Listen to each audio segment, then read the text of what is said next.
Dando contenidos. Fin del espacio publicitario. Seguí escuchando Radio Arroba.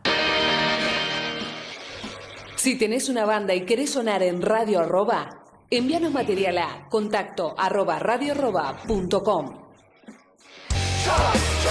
Auspician este programa Fundación Igualdad y Libertad, Estudio Arte Nazca, Confederación de Mujeres del Perú Micaela Bastidas Piuyucagua, Lideresas Unidas de Avia Yala, el Ágora de los Murciélagos. Bien auspicia este programa Sociedad Futura, revista digital con contenidos de historia y política socialista.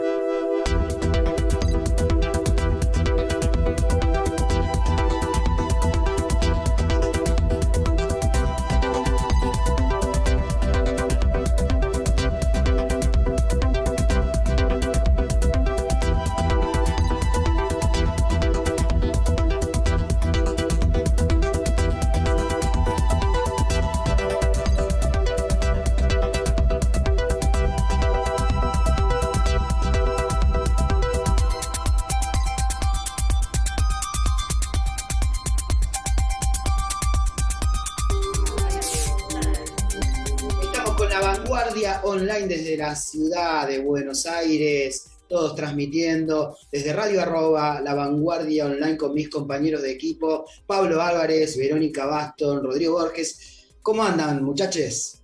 ¿Cómo están? ¿Cómo andan? ¿Cómo están? Feliz cumple, Vero. Chicos, ¿cómo está el invitado, Gonzalo? Exacto, tenemos un invitado de lujo, un profesor que además politólogo, colega nuestro de Vero, Rodrigo, cursó también en la Facultad de Ciencias Sociales y tenemos el honor que ahora sea profesor en la Universidad de Campina Grande en Brasil y además es un redactor, es un columnista frecuente de Izquierda Diario en Argentina, Brasil. Con él vamos a reflexionar. Hola, Gonzalo. ¿Qué tal? Hola, Ricardo. Hola a todos. Hola, bueno ver a Rodrigo. Hola, Vero y Pablo. Estoy viendo acá. ¿Qué tal, Gonzalo? Esta vez se te ve bien, gente. Gonzalo. Disculpen, la luz acá no está buena. No, hace un efecto así, digamos, costado, pero se te ve con claridad. No le gusta, pero bueno. Bien? Sí, espectacular. Se ve, se escucha. Sí que les cuento que estoy en IANCA, que es un auspiciante nuestro, la Escuela Argentina el Instituto Argentino de Negociación, Conciliación, Mediación y Arbitraje, que lo presiden mis padres porque hoy es mi cumpleaños. Ya, dentro de un rato vamos para allá, dentro de un rato vamos a estar comiendo la picada. No, cantada. Bueno, bien. Un honor tener a Gonzalo, politólogo, acá, así que Richard, empezá la entrevista. Nos conocemos desde mucho, militamos juntos en el ámbito estudiantil, en el ámbito docente, universitario y en la izquierda latinoamericana, ¿no? Desde las distintas perspectivas del socialismo. Gonzalo tiene un equipo de investigación en Brasil que trabaja sobre la lucha de clases en América Latina, y desde ahí vamos a empezar, después vamos a ir bajando, obviamente como está en Brasil le vamos a pedir que nos comente algo de Bolsonaro y cómo está la situación allá, y después vamos a discutir política nacional porque no está alejado de lo que sucede en la realidad argentina. Así que vamos a empezar con eso. A mí me parece... Viste, yo el otro día ayer escribí en Tiempo un esquema de que veo que América Latina está en ese swing de neoliberalismo, neopopulismo o neodesarrollismo, como yo le llamo, ¿no? ¿Cómo ves vos la situación de América Latina en la perspectiva de lucha de clases, Gonzalo? Hola, muchas gracias por la invitación a todos. Feliz cumpleaños también. Una alegría poder estar acá, como dije antes, con Richard y ver a Rodrigo, que hace mucho no lo veo. También es una verdadera alegría. No, bueno, yo creo que hay una cosa que para nosotros es importante para definir, como Ricardo dijo, ¿no? Yo soy profesor de Ciencia Política en la Universidad Federal de Campina Grande. Y también formo parte de la red internacional Izquierda Diario, digamos, en Brasil, y hablo un poco desde esa perspectiva, ¿no? Y tengo un grupo de investigación que justo estudia América Latina y lucha de clases en América Latina. Siendo así, para nosotros lo principal es caracterizar la situación de la crisis capitalista general como una crisis orgánica del capitalismo, ¿no? Existe una crisis general del capitalismo que continúa y se expresa en cada país, lo que lleva a generar crisis orgánica. Esta crisis orgánica, que es un concepto que utilizaba Gramsci, ustedes se acuerdan que Gramsci diferenciaba las crisis coyunturales de las crisis orgánicas. Las crisis coyunturales eran crisis normales del capitalismo, ¿no? Estas crisis que, digamos, después de un momento de expansión viene un momento de retracción y después de ese momento de retracción viene un nuevo momento de expansión. Las crisis cíclicas que llamamos del capitalismo. Pero también existen momentos en que, en el marco de crisis generales del capitalismo, en los países se producen crisis orgánicas, que serían crisis mucho más profundas. Esas crisis más profundas generan fenómenos a derecha, claramente, pero también pueden generar fenómenos a izquierda. Está abierta, digamos, la situación política. Y yo creo que es lo que pasa ahora en América Latina. En relación a lo que decía Ricardo y su análisis, fundamentalmente yo creo que hay una cosa. Los ciclos políticos, estamos viendo, son más cortos. Ya no es posible tener ciclos políticos tan largos. Estoy hablando en términos de tentativas, digamos, de administración del propio capitalismo en los diferentes países, ¿no? Pero tenemos ciclos políticos más cortos. Nosotros lo vimos, lo vemos claramente, acá ustedes vieron en Argentina lo que fue el ciclo de Macri, que prometió un ciclo de derecha y qué sé yo, pero que duró, digamos, mucho menos tiempo. Porque, fundamentalmente, ¿por qué? Porque no estamos nosotros, digo nosotros por mí, por Ricardo y por Rodrigo, ustedes tal vez son más jóvenes, pero nosotros, digamos, en la década del 90 nos tuvimos que bancar un neoliberalismo que realmente estaba, digamos, en su auge, ¿se entiende? Sí. Era consenso de masas. Ahora, los mismos que lo llamarías de esquema, con un esquema más abiertamente, no tienen ese consenso de masas tan tranquilo. Están con problemas. Lo vimos antes de la pandemia de COVID, que esto también es importante. Porque no es solo que tenemos la crisis capitalista más general, es que en el marco de esa crisis tenemos una crisis sanitaria que profundiza crisis económica, políticas y sociales que ya existían antes en cada país, ¿no? Sí. Entonces, en ese contexto, no tenemos que, mismo la derecha cuando gana, no tiene ese, digamos, no es un neoliberalismo triunfante en el sentido ideológico más fuerte, hablando, no es un neoliberalismo senil. En realidad aplican esa política porque no tienen otra. Pero no es que tiene el consenso activo de las masas, digo más para hablar en términos de Gramsci. Lo que no significa que no puedan ganar una elección. ¿Se entiende? Pero una cosa es ganar una elección y otra cosa es tener un consenso activo más permanente por parte de las masas, y eso de hecho no está pasando en América Latina. Y tenemos estos fenómenos que aparecen como contradictorios, ¿no? Yo diría, antes de la pandemia, ¿qué teníamos? Tuvimos Ecuador, tuvimos las gigantescas movilizaciones en Chile, solo como para dar dos ejemplos. Después podemos hacer un balance político de qué fue lo que pasó para que Chile hoy esté como esté, no esté en otra situación.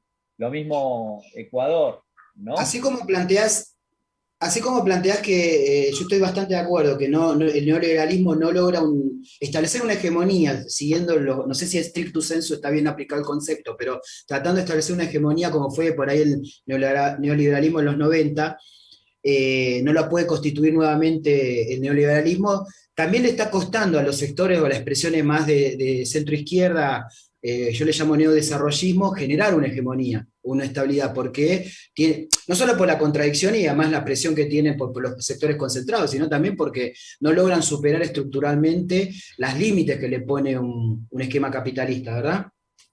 Claro, pero que yo creo que eso que vos estás llamando, y yo creo que no está mal haber llamado tal vez al gobierno de Kirchner o de Lula de neodesarrollista, tal vez entre comillas, pero que es un poco eso, digamos, pero en realidad ellos se empalmaban con un periodo de crecimiento de la economía capitalista mundial como pocas veces en el mundo, mismo que en realidad se basaban en una mayor reprimarización de la economía, ¿no? Por el aumento del precio de las commodities en el mercado mundial capitalista, pero esta cosa que se dio entre, no sé, 2002, 2005 y un poco más, digamos, esta cosa de que los chinos consumían más y al consumir más se vendían materias primas de nuestros países, digamos, y eso hacía crecer. Lo que yo creo cuando se habla de neodesenvolvimentismo es que no existe un balance político y económico de por qué fracasó el neodesarrollismo en la década del 60 en América Latina, y se trata de reaplicar casi de forma crítica como oposición al neoliberalismo. Y desde esta perspectiva es un poco utópico pensar una salida capitalista autónoma, digamos, desde los países de América Latina, ¿no? Nosotros vamos a ver, digo de Argentina, cuando haga el acuerdo con el FMI de acá unos meses, pero si no sería, digamos, podemos ver ejemplos en otros países también, ¿no? Yo creo que eso es importante para destacar. Pero estoy de acuerdo con vos. En realidad, Pablo, esos ciclos progresistas se agotaron, digamos, pero lo que me parece importante, se agotaron también porque se agotó la base económica que permitía que el contexto del principio del siglo XXI. Pablo, te quería hacer una pregunta. Sí, una cosa breve. ¿Existe para vos esta idea del capitalismo bueno que circula como un concepto de los gobiernos progresistas actuales? Pero lo que pasa, ponele, no, Ricardo me conoce, Rodrigo también, yo soy anticapitalista. Sí, Y sí, desde ese punto de vista no hay Por eso un capitalismo. te puso la pelota para ¿no? que hagas gol. A propósito, Claro, te puso pero el pie para que porque le en des realidad con es un caño. utópico, porque en realidad, decime una cosa, ¿no?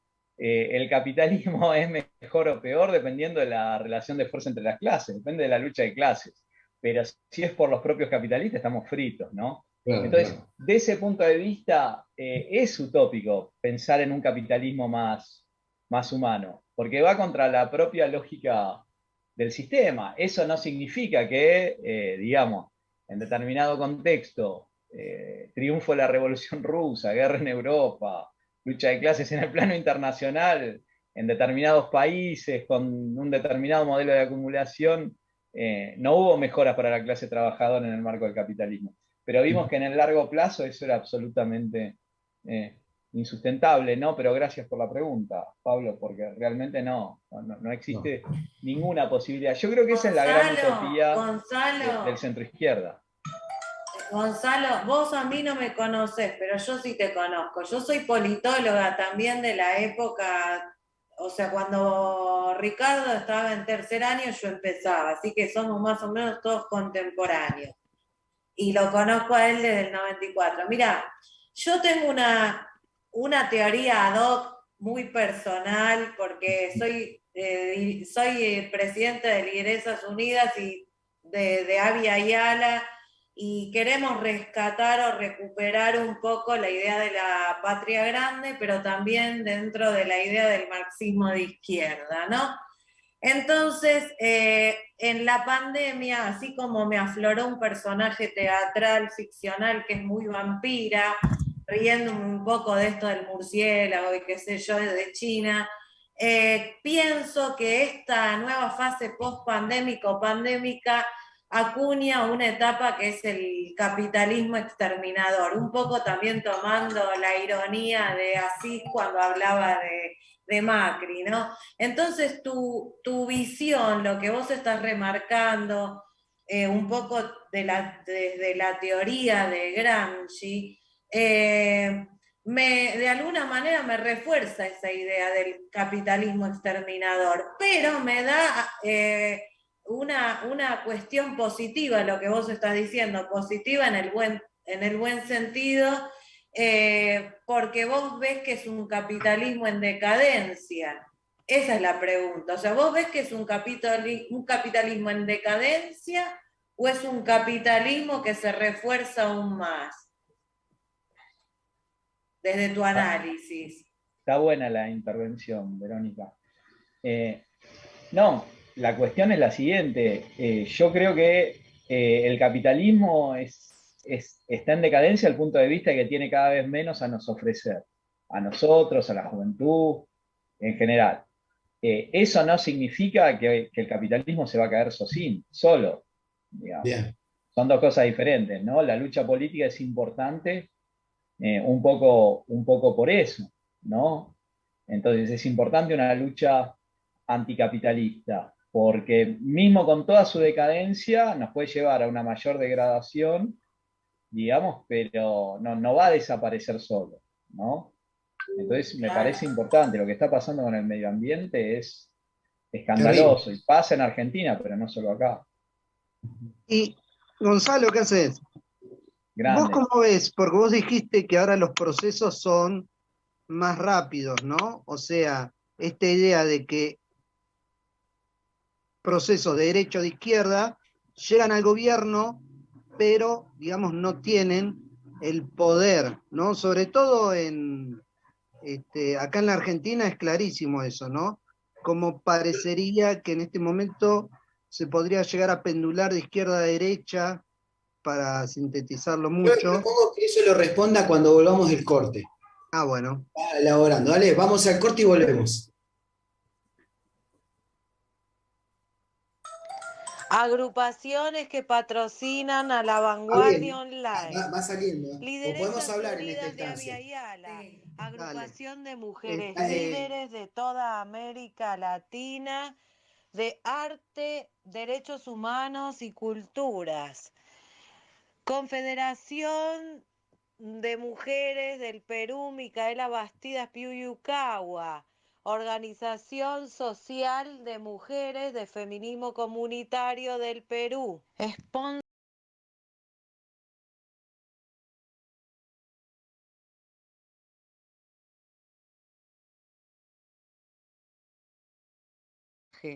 El Ágora de virtual oculta a tu alcance.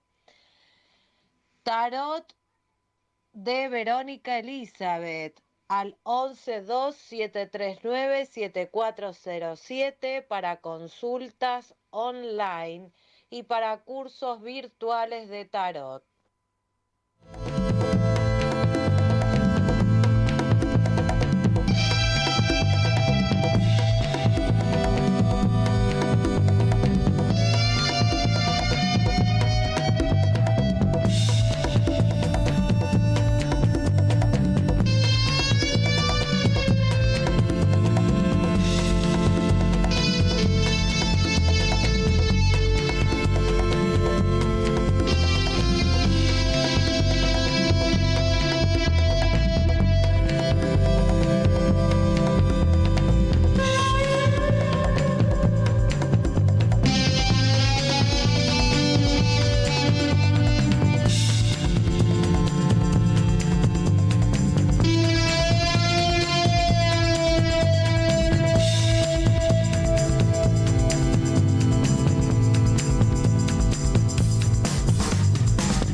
La derecha, la gobernabilidad y los problemas que están enfrentando los gobiernos.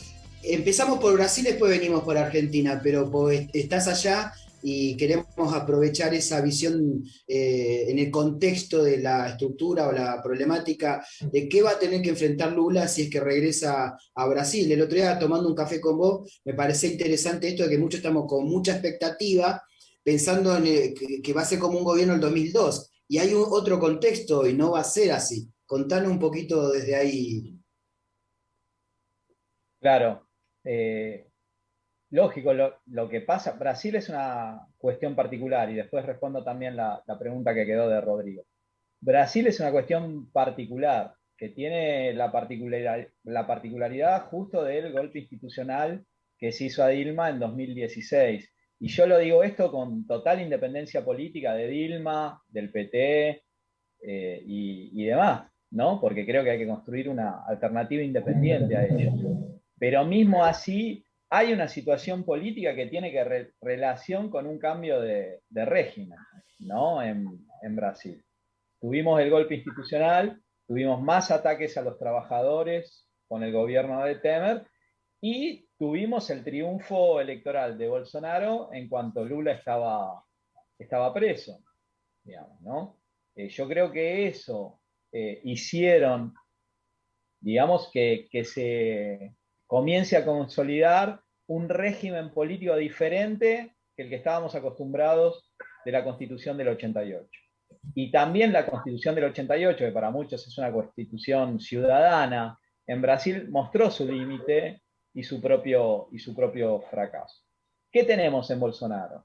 Mismo que muchos dicen que, por diferentes razones, dicen que Bolsonaro es fascista y demás, en realidad, en el sentido más conceptual, puede tener ideas fascistizantes, pero no es fascista, es más un bonapartismo, digamos, ¿no? Y la lucha en Brasil se dio entre actores autoritarios, que nosotros no tenemos otra forma de llamarlos que actores bonapartistas. ¿Qué significan? Actores que muchas veces, sin el clive del voto de masas, el poder judicial, digamos, otras instancias intermedias y demás, tienen un papel político preponderante, digamos, en la política brasilera, ¿no? Hay una disputa interburguesa muy fuerte entre qué se hace después del régimen, con ese régimen. ¿Por qué? Porque todos estaban de acuerdo en sacar a Dilma. Pero una parte del Poder Judicial, el Poder Judicial ¿qué hace? Rehabilita a Lula. ¿Pero por qué lo rehabilita a Lula? Lo rehabilita después de las gigantescas movilizaciones que hubieron en Ecuador, en Chile y en los demás países, también de forma preventiva. Porque ustedes imaginen que estalla en Brasil una movilización de masas como estas que estoy mencionando, y es preciso todavía que alguien controle ese movimiento de masas. Y las clases dominantes creen una parte de que Lula es el mejor para este contexto. ¿Se entiende? No es casual que en ese propio contexto el PT, ¿qué hace?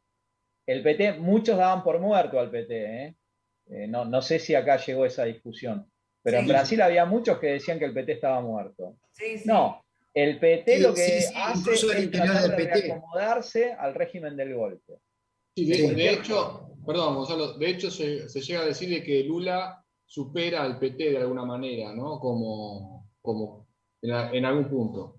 Claro, pero ¿Puede ser así? igual es importante el partido. Porque El partido en es Brasil no importante, podés sí, sí. hacer política de otra forma. ¿Entendés? Lógico que la figura de Lula supera a cualquier otro político hasta de cualquier partido, ¿no? Pero mismo así, digamos, no, es difícil pensar uno sin el otro. Sin el otro. Claro, porque también una cosa es Lula, pero otra cosa también es la CUT, digamos. Entonces, Sí. para controlar al movimiento obrero, precisás a la CUT. No es, independientemente que la mayoría de los obreros pueden querer, digamos, votar en Lula y demás, ¿no? Pero me parece que, digamos, pero está bien lo que decís, Lula es más que el PT, sí, pero trataría de no pensar de forma tan separada, porque vos precisás los partidos para presentarte. El propio Bolsonaro. Bolsonaro se afilió al partido liberal, que era el partido de quién? Del vicepresidente de Lula en la primera elección, de Alencar. ¿Se entienden? Son Eso partidos era otro, el partido Social Liberal, el otro era el Partido Liberal, son diferentes. No, está bien, pero Bolsonaro se va del Partido Social Liberal Sí. y ahora se afilió hace unas semanas al PL, ¿no? Sí, Él va a sí, disputar la presidencia como PL. Sí, ¿no? entiendo. Entonces, vos tenés esa situación política y Bolsonaro es más que el PL y es más que el PCL, ¿se entiende? También. Sí. Pero en realidad yo vería los escenarios, porque coyuntura en el sentido que yo la uso, digamos que es el sentido de Lenin, digamos, análisis concreto de la situación concreta. Entonces, Sí. en este punto, ¿qué tenemos? Tenemos elecciones en Brasil, tenemos algunos movimientos de Lula claramente, digamos, de alianza con sectores del golpismo, ¿se entiende? Yo le decía a Ricardo el otro día, Alckmin, cuando lanzaron el mandato de prisión de Lula y se sabía que Lula estaba en San Pablo, Alckmin dijo, voy a poner a toda la policía militar, que depende del Estado, a todos para que metan preso a ese bandido. ¿Se entiende? Sí. Eso era lo que decía Alckmin. Y Alckmin era el tipo que en la elección de Temer, después de Temer, digamos, era el candidato de la clase dominante. ¿Se entiende? Sí. La clase dominante brasilera no quería a Bolsonaro. Quería hacer el golpe y que gane Alckmin. Claro. Una derecha ultracatólica, Opus Dei, lo que sea, pero digamos, más normal, si ustedes quieren. Sí, como un ¿Se entiende? moderado. Lo que pasa que Más el decorosa. PSDB de Alckmin quedó tan pegado al gobierno Temer, y el gobierno Temer se da con el 3% de los votos. Sí. Con el 3% de aprobación, ¿se entiende? No. Solo se quedó porque en el momento que después de varias movilizaciones y una huelga general, digamos, cuando se iba a dar continuidad al plan de lucha, las centrales sindicales desistieron de derribar, si quieren, a Temer. ¿Se entiende? Levantaron una huelga general, pero que estaba construida por la base, no precisaban ni llamarla mucho. ¿Se entiende? Desmovilizaron mismo porque creían que, bueno, hay que esperar la elección. ¿No? Hay que esperar la elección. Y no hay que enfocar, digamos, el centro de la lucha, no tiene que ser la lucha de clases. Entonces, supongamos, yo creo ahí, estoy de acuerdo con lo que le comentaba, hablábamos con Ricardo el viernes. Me parece importante lo siguiente, la esperanza que tiene la gente es que vuelva Lula, pero que vuelva Lula con las mismas condiciones económicas Claro. que fue el último Lula. El problema es que el capitalismo hoy es diferente que ese capitalismo. Y encima post pandemia. Es utópico totalmente, digamos, pensar de que pueden volver esas condiciones económicas que permitían ganancias gigantescas a los banqueros. Lo más fuerte en Brasil no es la deuda externa. En lo que más se gasta es la deuda interna. Pero la deuda interna se lleva todo el presupuesto. Entonces hay leyes, que es la ley de responsabilidad fiscal, autonomía del Banco Central, digamos, todas esas leyes que hacen que vos no puedas tener, por más que quieras, una política de izquierda si no enfrentás a quien tenés que enfrentar, digamos. Pero gente, díganme seriamente, estos gobiernos de centroizquierda se enfrentan entre ellos y a veces no pueden enfrentar ningún factor de poder real. Ninguno de ellos cree seriamente que puede enfrentar. En cierta medida tampoco lo. Pero no digo solo Fernández o Lula, digo el propio Boric en Chile. ¿Vos pensás que Lula, si gana, que puede llegar a ganar, va a terminar en una frustración? Porque hay mucha más expectativa que condiciones reales para que vuelva a ser Lula, algo así. Sí, no, eso es real. Mira, pensemos lo siguiente, la política nunca se hace en condiciones normales. Y nosotros, por lo menos, nuestro marco de análisis es marxista, sabemos que lo que es normal nunca es tan normal, porque depende de la lucha de clases, depende de los actores políticos y demás. Si vos me decís 14 de diciembre, la última encuesta que yo vi antes de venir para acá, a Lula le daba 48% de los votos.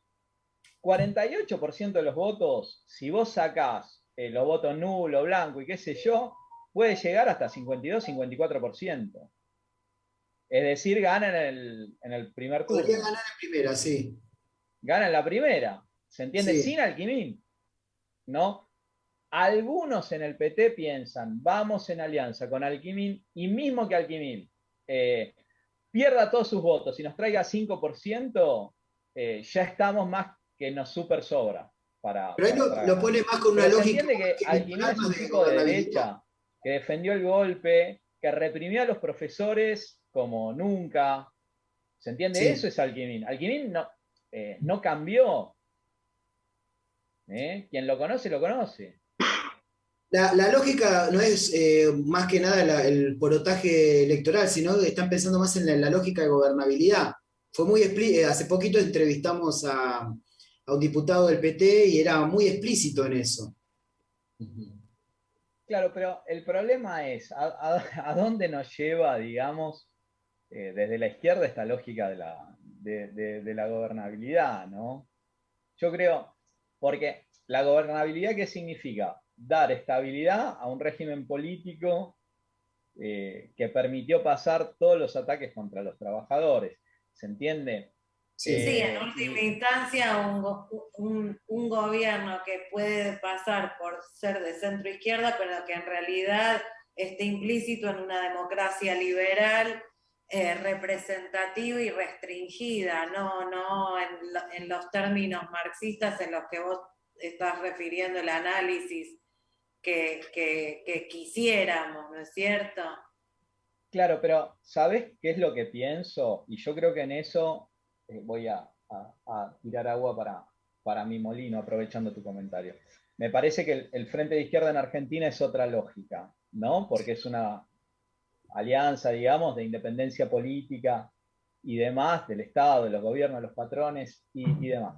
Porque el problema, yo creo, que para los marxistas es una cuestión táctica participar o no de las elecciones, estar en las elecciones y con qué política, eso es táctica. El problema es que esa táctica política no está subordinada a una lucha por cambiar las condiciones del régimen político, ¿no? Eso es lo que pasa en Brasil. Vos tenés una táctica electoral, pero es una táctica electoral que acepta las condiciones. Y el problema real es que esas condiciones, para cualquier persona, ya no te digo de izquierda, te digo, para cualquier persona democrática, son inaceptables. ¿Se entiende? Porque yo no estoy en contra de que la izquierda se presente a elecciones. Si no hay una situación revolucionaria, te tenés que presentar a elecciones. Si hay una situación revolucionaria, preparar la insurrección, luchar por la revolución. Pero entonces, el problema es que en términos tácticos acaban aceptando todo. ¿Entendés? Porque el problema político central en Brasil serían 4 o 5 medidas como para empezar, digamos. Derogación de la reforma jubilatoria. No va a derogar la reforma jubilatoria. Revogar de verdad, no la mentira que están haciendo en España, revogar de verdad la ley de trabajo. Precarizó, no generó empleos, digamos, y demás. Acabar con la autonomía del Banco Central. Esta cosa que, digamos, en un país burgués serio, digamos, vos no tenés que tener el control político de la política monetaria de tu país, sino que das la autonomía, se lo entregás a los bancos y eso es tranquilo, está bien, ¿se entiende? Y hay otra cosa en Brasil que se llama, digamos, vos tenés una ley de techo de gastos, digamos, que fue hecha para pagar la deuda interna, para que sobre plata para la deuda interna. Entonces esa ley de techo de gastos no te permite gastar en nada el presupuesto casi, de hecho. ¿Se entiende? Tenés que, ellos la llaman ley de responsabilidad fiscal. Sí. Lo primero que tiene que hacer cualquier gobierno, salir de eso, digamos, moderado, aunque sea, es acabar, digamos, con esas 4 o 5 leyes, ¿se entiende? Después vemos todos los problemas sociales que hay y la ofensiva ideológica contra la derecha también, que hay que hacer, obvio. En un ratito, después del corte, retomamos ya más para Argentina. ¿Ya? Nos vamos hablando. Vamos al corte y volvemos.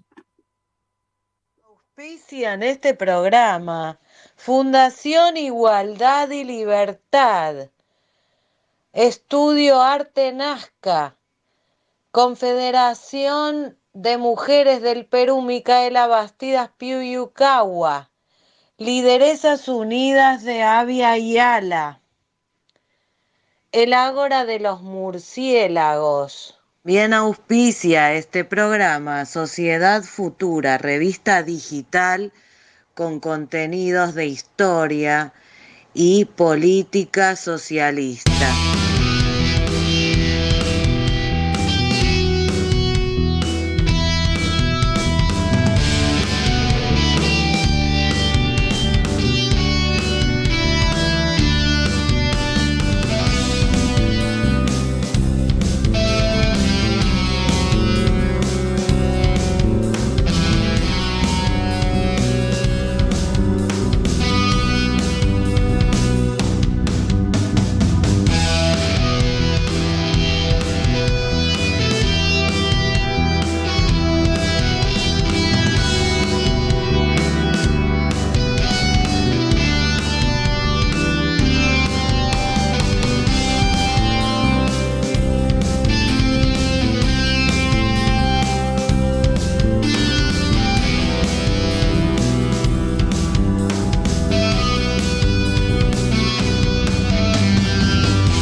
Rodrigo. al aire.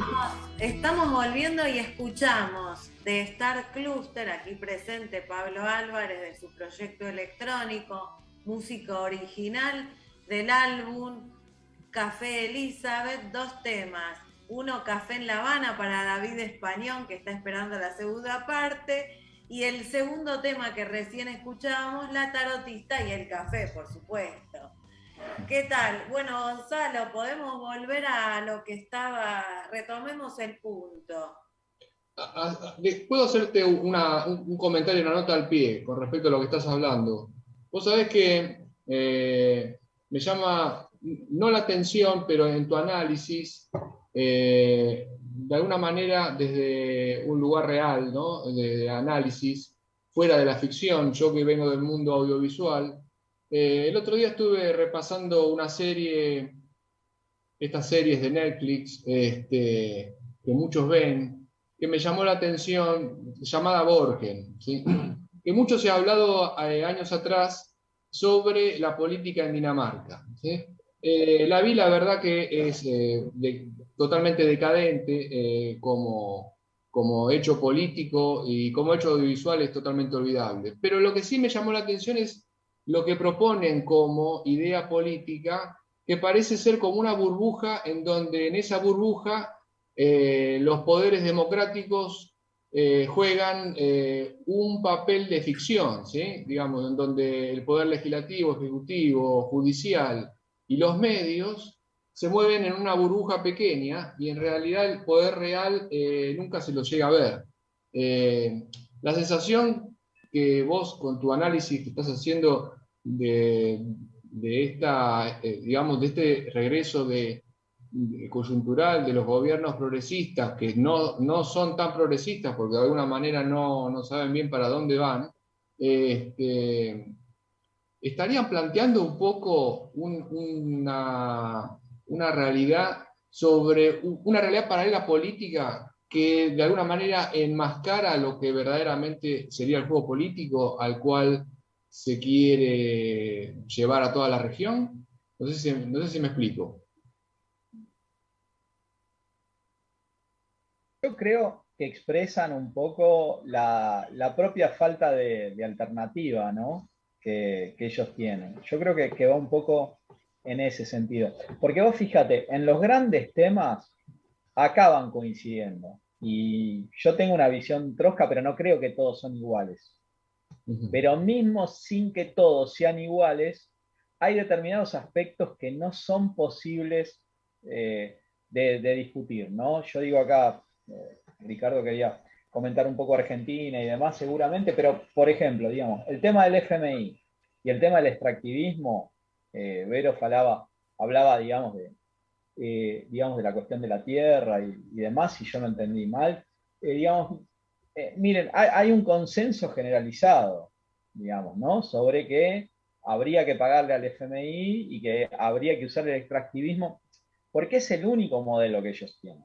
Mismo cuando piensan en desarrollismo, su propio desarrollismo limitado, en todo caso, digamos, no dejan de pensar en ese tipo de cosas, ¿no? Y esto es lo mismo que pasó con el Tupinís en Bolivia, ¿no? Digamos, estamos hablando también de gobiernos, supuestamente, que se llamaban postneoliberales, que trataban de profundizar un cambio, que estos de hoy no lo hacen, ¿no? Yo creo que hay un poco eso, es la ausencia de alternativa política por izquierda, no son gobiernos de izquierda claramente, pero aparte de esa ausencia de alternativa política, grandes consensos con los que ellos llaman la grieta, la derecha y demás, ¿no? En Brasil es un poco más difícil del punto de vista de que Bolsonaro hace una campaña ideológica, digamos, de extrema derecha más militante, ¿no? Entonces eso hace que en Brasil cualquier persona mínimamente democrática ya pueda ser considerada de izquierda. No es que la mayoría es de izquierda, es que objetivamente defienden un límite mínimo de democrático, digamos, que el bolsonarismo no está dispuesto a aceptar, por lo menos en términos ideológicos. Después tiene que aceptar porque la propia relación de fuerzas de la sociedad brasilera no le permite ir más allá, ¿no? Pero eso es otra cosa, ¿no?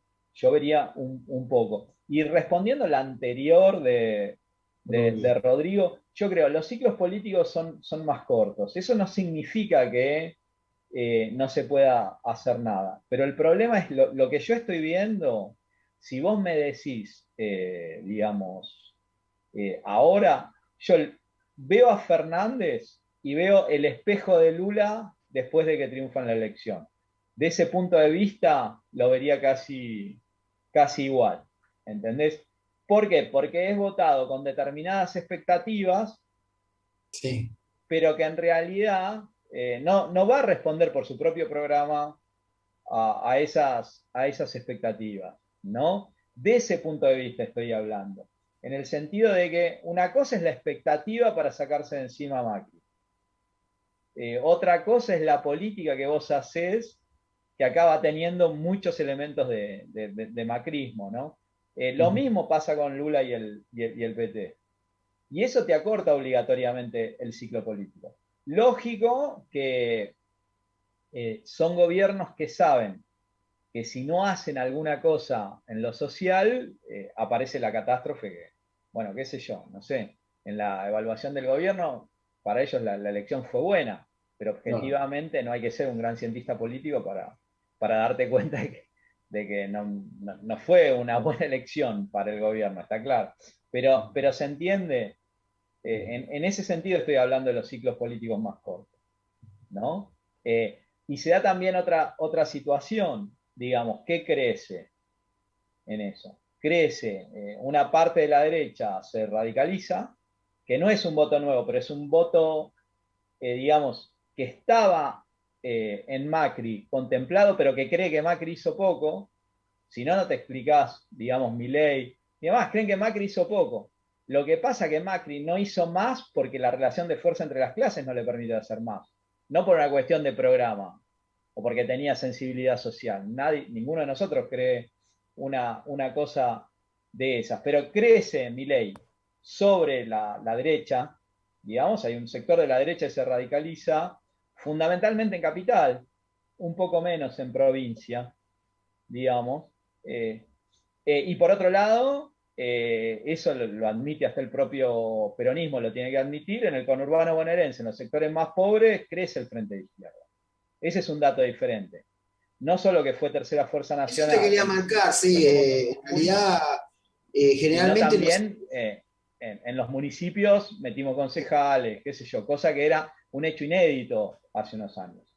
¿Entiendes? A eso te marcaba que una característica diferente en la construcción de la izquierda o en lo que es el frente de izquierda, los partidos tradicionales de izquierda, es que se están teniendo una iniciación muy diferente. Antes eran los centros urbanos, generalmente a veces preponderantemente universitarios, y ahora están como extendiéndose y en lugares incluso interesantes, en provincias complejas, como puede ser Salta. Y bueno, de hecho son la tercera fuerza nacional. Es una perspectiva. ¿Con qué desafíos pensás que tiene ser esa responsabilidad de ser la tercera fuerza? No, bueno, pero yo creo que hay una cosa que es importante, ¿no? Fue una elección muy importante. El problema político, yo creo, es cómo transformar eso en la mayor construcción orgánica posible. Sí. ¿Por qué? Porque participás de las elecciones, nos interesan las elecciones, como dijimos, te vieron todo el mundo haciendo campaña, pero para nosotros no son las elecciones lo que define todo. Lo que va a definir es la lucha de clases. Y no es la lucha, y tampoco somos luchistas, en el sentido de que, bueno, define la lucha de clases y solo vamos a luchar. No, en el marco de la lucha de clases, para que las revueltas, como en Chile, no queden solo en revueltas y se transformen en revoluciones, digamos, precisás construir un partido revolucionario, ¿no? Entonces, yo creo que el desafío es cómo en este contexto, en Argentina, intentás construir fuerza orgánica en términos anticapitalistas para estar lo mejor preparados posibles, digamos, para las batallas que van a venir. Yo creo que un ejemplo interesante que excede el Frente de Izquierda, pero que fue una iniciativa política importante, fue, después de la elección, haber convocado a todas las organizaciones que querían, independientemente de la tradición política, de lo que sea, que estén dispuestas a luchar contra el acuerdo con el FMI. ¿Por qué? Porque vos tenés ahí, es la vieja política de Frente Único de trabajadores, digamos, de la Internacional Comunista, de los congresos de la Internacional, digamos, cuando la Internacional era leninista, ¿no? Antes de la estalinización. Pero vos tenés que es una política de unidad en la práctica, ¿se entiende? Y en la lucha, pero con una discusión y con una dirección, mismo que participen. Yo creo que esas son iniciativas políticas que van a sumar.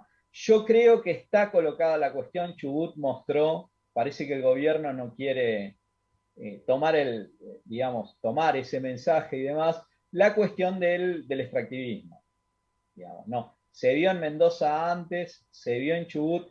¿Por qué? Porque ese es un tema también que atraviesa, digamos, que es un tema que toma la izquierda, porque para nosotros, digamos, tomamos algo que dice Chico Méndez, ahí que Richard debe conocer. Digamos, ecología sin lucha de clases es jardinería, digamos. ¿Se entiende? No, es digamos, ecología, pero pensando la ecología en términos anticapitalistas, un poco como en la línea que decía Verónica. ¿Se entiende? ¿Por qué? Porque si no es en términos anticapitalistas, porque es el capitalismo el que destruye el medio ambiente. No hay duda. Entonces, yo creo que estos son temas, y van a surgir más, el tema de las libertades democráticas, el tema de los derechos humanos, dependiendo, digamos, cómo viene la cuestión de la policía, el tema de la vivienda, como decía Richard, ¿no? Digamos, un poco en esa línea. Vos sos periodista de La Izquierda Diario, en Brasil creo también. La pregunta tiene que ver con los medios. Digamos, cuando se habla de la batalla cultural o de algún punto se busca transformar los medios o salir de esa hegemonía corporativista, ¿cómo ves vos desde la izquierda que la posibilidad digamos, de entrar a los medios de otro lugar y romper esta lógica que el capitalismo tiene como abroquelado y domina desde ahí a la opinión pública? Sí, yo creo que la red internacional, La Izquierda Diario, es un éxito, digamos, ¿no? En ese sentido, ¿no? No sé, 9 países, digamos, en tantos idiomas y demás, es bien importante. Nosotros en Brasil, Izquierda Diario, sería entre el medio de comunicación más importante, fuera de la media petista, ¿no? Que tiene algunos que tienen mucho más, pero a la izquierda del PT es el medio de comunicación más importante, ¿no? Más que cualquier uno del PSOL o lo que quieran, porque el PSOL dejó de ser un partido alternativo al PT y está completamente adaptado a la política del PT. Entonces su propia razón de ser dejó de estar, ¿no? Entonces, me parece importante. ¿Qué pasa por parte de los otros medios de comunicación? El caso de Brasil es increíble. En realidad, los medios de comunicación que apoyaron el golpe, que apoyaron la prisión de Lula y demás, la Globo, son hoy los que más apoyan a Moro. Y hasta mienten, digamos, para tratar de inflarlo lo más posible. ¿Se entienden? La operación política sería, tratamos de inflar a Moro lo más posible para que se visualice como que Moro está arriba de Bolsonaro y tiene un techo menor y entonces puede ir a la segunda vuelta con Lula. Pero es un pensamiento súper complejo que las masas no llega a eso por más medio de comunicación que tenga. ¿Entendés? Ellos decían, Moro está con el 14, Moro está con el 14. comenzó teniendo 7 y ahora tiene 6%. Sí. ¿Se entiende? Y vos tenés todos los periodistas de la Globo hablando bien de Moro todo el tiempo. ¿Se entiende? Tratando de inflarlo, pero tiene un límite hasta dentro del propio bolsonarismo, ¿no? ¿Cuál es el problema? Como la Globo critica a Bolsonaro, tenés mucho el PT que aman a la Globo ahora. Después de decirlo golpista, Globo, lo que quiera, ahora parece que la Globo... Porque ¿cuál es el problema? No existen los atajos en la lucha de clases. Entonces vos te querés sacar de encima a Bolsonaro sin luchar, y bueno, ¿qué vamos a tener? ¿Se entiende? No, vamos a esperar 2022. Bueno, ya estamos en 2022. Vamos a esperar septiembre. Desmovilizar cuando las personas quieren luchar contra Bolsonaro en nombre de un supuesto 2022 que tenés que ver si te dejan ganar, de la forma que te dejan ganar, y como, pero supongamos, entonces subordinás todo a una política, digamos, a un año increíble. expectante. Igual no está colocado en Brasil la cuestión de la batalla cultural. El PT nunca se preocupó por discutir es un tema muy interesante. Lamentablemente hay una tiranía del tiempo en los medios de comunicación, pero será para otro encuentro. Te agradecemos mucho la participación desde La Vanguardia Online y nuestros compañeros. Gracias Vero, gracias Pablo, Rodrigo. Y bueno, dejamos este programa nuevo de este 10 de enero de 2022 con esta gran entrevista de Gonzalo Rojas. Nos despedimos, La Vanguardia Online. Les agradezco a ustedes. Gracias Gonzalo, gracias Rodrigo. Feliz cumpleaños, Vero. Gracias, Feliz Feliz cumpleaños. Te esperamos en la chispa mediática. Dale, Vamos. llámame. Te agradezco mucho. No. Gracias a todos. Rodrigo, Gracias. grande, un abrazo. Saludos querido. Miriam Sosa y a la ¿Hasta cuándo patria. estás acá en Buenos Aires? ¿Hasta cuándo estás por Buenos Aires? No, me quedo 2 semanas más, le dije a Richard, así que si querés tomamos Podemos ver si hacemos algo con la Confederación Socialista, los compañeros ahí, aunque sea por Zoom, pero por el tema COVID está complicado armar reuniones, ¿viste? Pero estaría bueno como vos quieras. ¿Viste tu tesis del socialismo, el eje socialista en Argentina? Podría ser interesante para la gente de la Confederación. Dale, tranquilo, como quieran. Si tenés ganas, ¿viste? Pero son compañeros interesantes también. No, Y no hay aparte, drama. les abre la discusión, ¿viste? Yo con independencia política estoy en todos lados. Dale, no hay problema.